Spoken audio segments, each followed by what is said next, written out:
Hey, what's up guys? Coming to you with a quick video. This is another video here at my cousin's house. We recently just received two packages in the mail. One specifically is in relation to last week's video where we received a mint on card Star Wars graded from a toy grading company, AFA.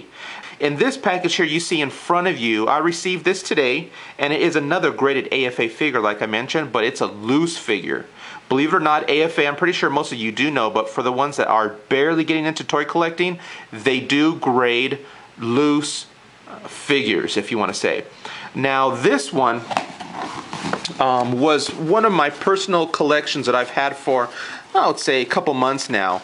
And it was a variant Star Wars figure that I sent in to get graded because it was in really nice shape, and I was hoping, or I am still hoping, that it received at least an 85 or a 90.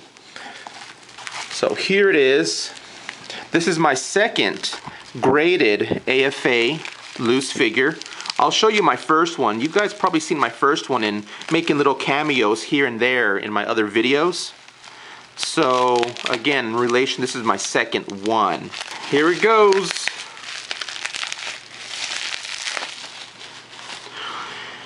There it is. It's an 85 grade. Wow. It's a Luke Skywalker Jedi Knight with the blue lightsaber variant. And yes, that is his original gun and saber, and plus his cloak. And what's really special about this one, which I'm really glad about, it's in an archival case. In my last video I mentioned what an archival case is, and it's pretty much, it's the same acrylic type case, but it has a special UV type coating. Yeah, which protects it from UV light. So this way it doesn't either start to degrade or decolor your figure that you have cased inside the acrylic plastic. Now this is really cool because, like I said, it received an 85. It's in really nice condition. I'm surprised it didn't receive a 90. One thing about this figure in particular, I was unsure if I should send it with the cloak on or off.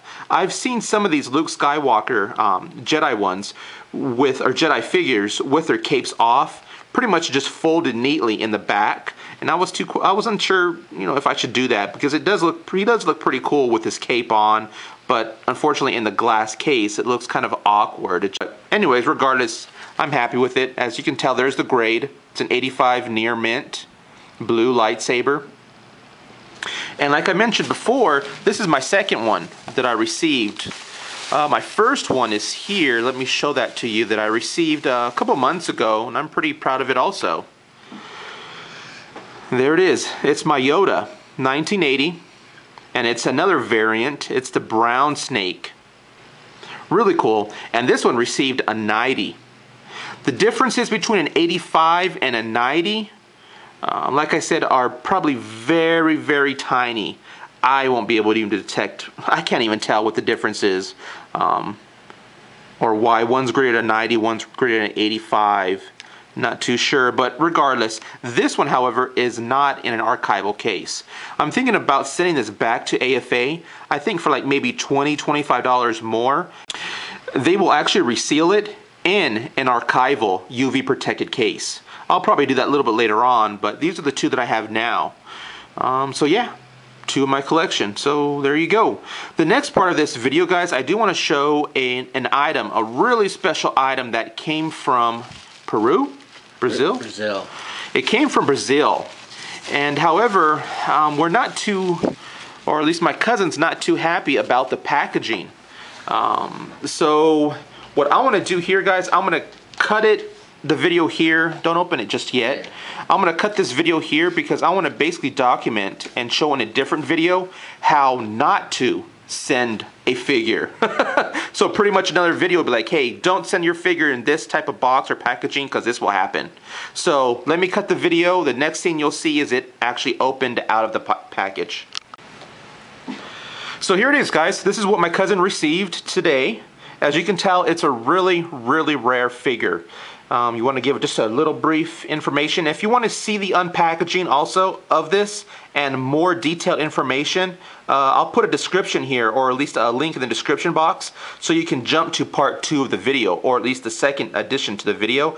But here it's just pretty much just opened already, and what do you want to say about it? What we have here is a Star Wars Glasslight Hoth Stormtrooper. Now this particular vintage Star Wars toy is probably one of the rarest Star Wars toys that you can get. It was from the year 1988. It's Glasslight. Glasslight is just another way of saying Kenner, but it is a Brazilian carded figure, so it's from Brazil. Turn it around. And here we're going to turn it around and look at the back side of the card. Now, as you can tell, the descriptions up here is, you know, it's, I believe, I'm not too sure what language. I think it's, it could be Portuguese, maybe. I'm not too sure. But as you can tell, it is, you know, Brazilian card. It's foreign. And it shows all the figures here that came out from the Glasslight series, along with some of the ships down at the bottom. Here you go again with the logo of Glasslight. Now, it's a really nice card. These figures are not cheap at all. This particular one here, you know, if you're lucky enough, you know, you can get one for, you know, a minimum of $1,000, but, you know, we're talking about, you know, a value here at least around $2 grand for this figure alone. That's why, I mean, it's just so rare to have. That's why the value of it is so high, because there's just not too many of these going around. But if you do get a chance to get a hold of one, I suggest you do, because their value is going to keep going up and up and up. So you want to add anything to it? No, that's about it, man. So expect another video here shortly, or part 2 if you want to jump right to it. I'll put a link in the description box. Pretty much I described, or we unboxed this figure. We talked about the box. It was pretty damaged, and we were surprised that the figure came undamaged. In the meantime, guys, I'll go ahead and put this away. Expect another video pretty shortly here on how to AFA, or at least how to ship a really rare figure to AFA. We'll be doing a step-by-step process, kind of a video shortly here, I would say within the next month or so, so stay tuned. In the meantime, guys, one last thing I do want to show. Here's another figure that I received in the mail about 2 weeks ago. I received this figure from eBay. I purchased this directly off of eBay for a nice amount of spare change that I had in a coin jar. What this is, guys, I'm pretty sure most of you already know, this is a G.I. Joe figure. However, I don't want to say it's the rarest figure, but this figure has the rarest accessory that's pretty much known in the G.I. Joe collection community. Now, most of you already know this figure itself. His name is Heavy Metal. Okay, it came with his file card, as you can see. The file card does look to show that it was cut, because there's supposed to be a little tab here, a white tab, that seems to have been removed, and the corners seem to be, you know, trimmed off. The cutting itself, the trimming, seems to be really nice and neat, so I'm happy about that. As most of you guys know, this figure, his name is Heavy Metal. Okay, this is an original figure, and what's making it really special is that it's still mint in package. Okay, now what makes this even more rare or more special is his piece of accessory that ends up getting lost quite a bit. And here it is. It's his microphone. See how tiny and small that is? It is tiny.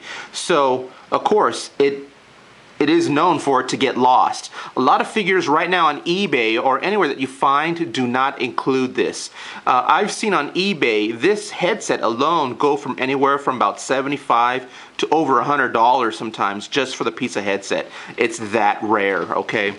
And especially since the figure is still sealed, there's no there's no cuts or breaks at all within the plastic bag. It is in really, really nice shape, and I'm really glad that I have this.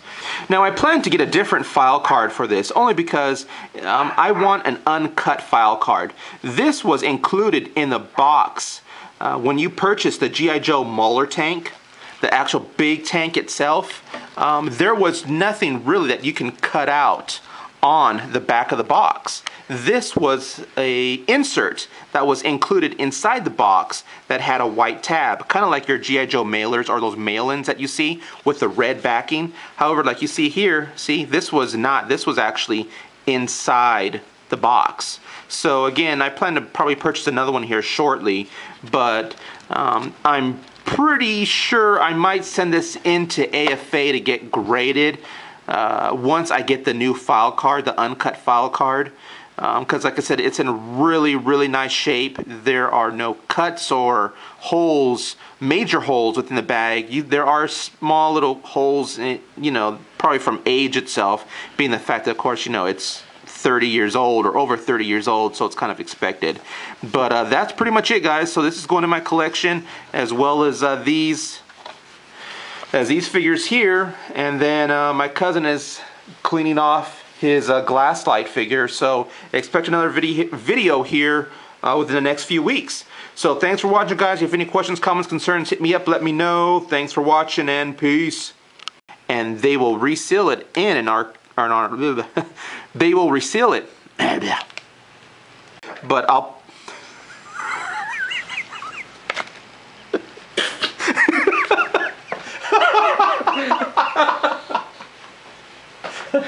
start over. People are like, what was that noise? No, that's pretty much it. You did a good job. No, you're great. You're awesome. You get a thumbs up. Shit, man. I should make a bloopers one. you just do it raw, man. This is a raw video, okay? I mean, we're not professionals, all right?